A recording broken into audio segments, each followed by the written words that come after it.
a modest proposal for preventing the children of poor people in Ireland from being a burden on their parents or country and for making them beneficial to the public, by Dr. Jonathan Swift. 1729. It is a melancholy object to those who walk through this great town or travel in the country when they see the streets, the roads, and cabin doors crowded with beggars of the female, followed by 3, 4, or 6 children, all in rags, and importuning every passenger for an alms. These mothers, instead of being able to work for their honest livelihood, are forced to employ all their time in strolling to beg sustenance for their helpless infants, who, as they grow up, either turn thieves for want of work or leave their dear native country to fight for the pretender in Spain or sell themselves to the Barbados. I think it is agreed by all parties that this prodigious number of children in the arms or on the backs or at the heels of their mothers, and frequently of their fathers, is in the present deplorable state of the kingdom a very great additional grievance. And therefore, whoever could find out a fair, cheap, and easy method of making these children sound and useful members of the Commonwealth would deserve so well of the public as to have his statue set up for a preserver of the nation. But my intention is very far from being confined to provide only for the children of professed beggars. It is of a much greater extent, and shall take in the whole number of infants at a certain age, who are born of parents in effect as little able to support them as those who demand our charity in the streets. As to my own part, having turned my thoughts for many years upon this important subject,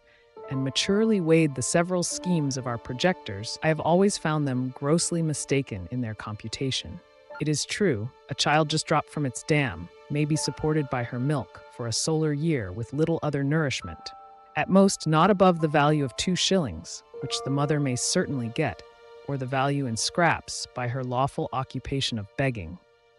And it is exactly at 1 year old that I propose to provide for them in such a manner as, instead of being a charge upon their parents or the parish, or wanting food and raiment for the rest of their lives, they shall, on the contrary, contribute to the feeding and partly to the clothing of many thousands. There is likewise another great advantage in my scheme, that it will prevent those voluntary abortions and that horrid practice of women murdering their bastard children, alas, too frequent among us, sacrificing the poor innocent babes, I doubt, more to avoid the expense than the shame, which would move tears and pity in the most savage and inhuman breast. The number of souls in this kingdom being usually reckoned 1.5 million, of these I calculate there may be about 200,000 couple, whose wives are breeders, from which number I subtract the they. But, as to myself, having been wearied out for many years with offering vain, idle, visionary thoughts, and at length utterly despairing of success, I fortunately fell upon this proposal, which, as it is wholly new, so it hath something solid and real, of no expense and little trouble, full in our own power, and whereby we can incur no danger in disobliging England. For this kind of commodity will not bear exportation, and flesh being of too tender a consistence to admit a long continuance in salt, although perhaps I could name a country which would be glad to eat up our whole nation without it. After all, I am not so violently bent upon my own opinion as to reject any offer proposed by wise men, which shall be found equally innocent, cheap, easy, and effectual. But before something of that kind shall be advanced in contradiction to my scheme, and offering a better, I desire the author or authors will be pleased maturely to consider 2 points. First, as things now stand, how they will be able to find food and raiment for 100,000 useless mouths and backs. And secondly, there being a round million of creatures in humane figure throughout this kingdom, whose whole subsistence put into a common stock would leave them in debt 2 million of pounds sterling, adding those who are beggars by profession to the bulk of farmers, cottagers, and laborers, with their wives and children, who are beggars in effect. I desire those politicians who dislike my overture, and may perhaps be so bold to attempt an answer, that they will first ask the parents of these mortals whether they would not at this day think it a great happiness to have been sold for food at a year old in the manner I prescribe, and thereby have avoided such a perpetual scene of misfortunes as they have since gone through by the oppression of landlords, the impossibility of paying rent without money or trade, the want of common sustenance, with neither house nor clothes to cover them from the inclemencies of the weather, and the most inevitable prospect of entailing the like or greater miseries upon their breed forever. I profess in the sincerity of my heart that I have not the least personal interest in endeavoring to promote this necessary work, having no other motive than the public good of my country, by advancing our trade, providing for infants, relieving the poor, and giving some pleasure to the rich. I have no children, by which I can propose to get a single penny, the youngest being 9 years old, and my wife past childbearing. Many other advantages might be enumerated. For instance, the addition of some 1,000 carcasses in our exportation of barreled beef, the propagation of swine's flesh, and improvement in the art of making good bacon, so much wanted among us by the great destruction of pigs, too frequent at our tables, which are no way comparable in taste or magnificence to a well-grown, fat yearling child, which roasted whole will make a considerable figure at a Lord Mayor's feast, or any other public entertainment. But this and many others I omit, being studious of brevity. Supposing that 1,000 families in this city would be constant customers for infants' flesh, besides others who might have it at merry meetings, particularly at weddings and christenings, I compute that Dublin would take off annually about 20,000 carcasses, and the rest of the kingdom, where probably they will be sold somewhat cheaper, the remaining 80,000. I can think of no one objection that will possibly be raised against this proposal, unless it should be urged that the number of people will be thereby much lessened in the kingdom.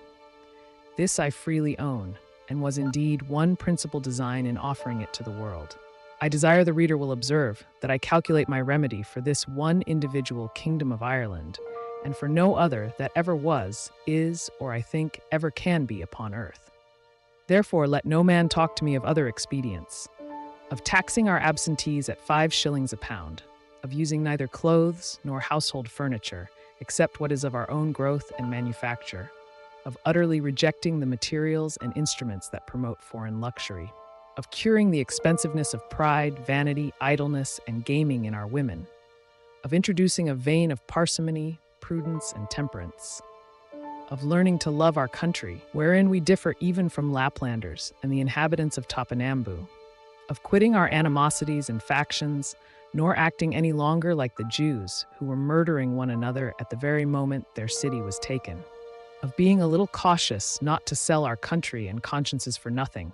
of teaching landlords to have at least one degree of mercy towards their tenants. Lastly, of putting a spirit of honesty, industry, and skill into our shopkeepers, who, if a resolution could now be taken to buy only our native goods, would immediately unite to cheat and exact upon us in the price, the measure, and the goodness, nor could ever yet be brought to make one fair proposal of just dealing, though often and earnestly invited to it. Therefore I repeat, let no man talk to me of these and the like expedients, till he hath at least some glimpse of hope that there will ever be some hearty and sincere attempt to put them into practice. For first, as I have already observed, it would greatly lessen the number of papists, with whom we are yearly overrun,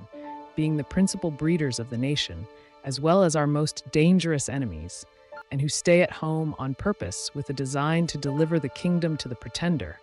hoping to take their advantage by the absence of so many good Protestants, who have chosen rather to leave their country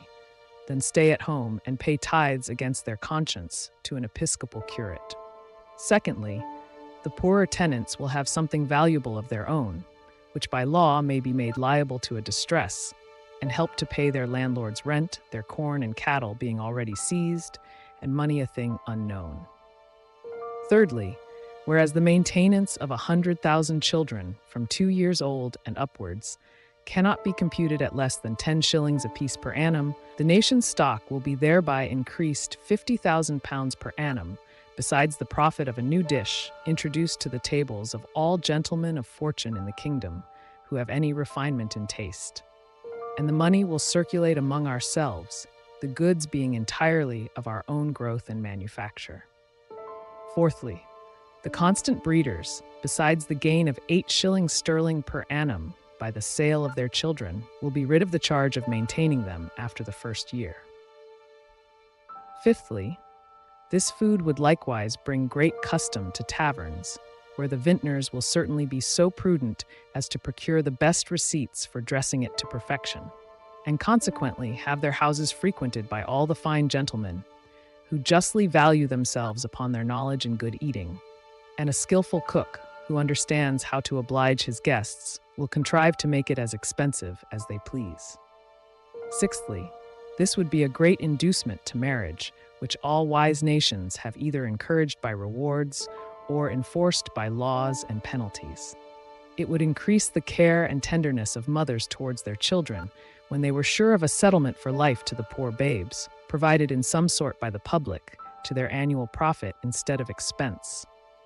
We should soon see an honest emulation among the married women, which of them could bring the fattest child to the market. Men would become as fond of their wives during the time of their pregnancy as they are now of their mares in foal, their cows in calf, or sows when they are ready to farrow, nor offer to beat or kick them, as is too frequent a practice, for fear of a miscarriage.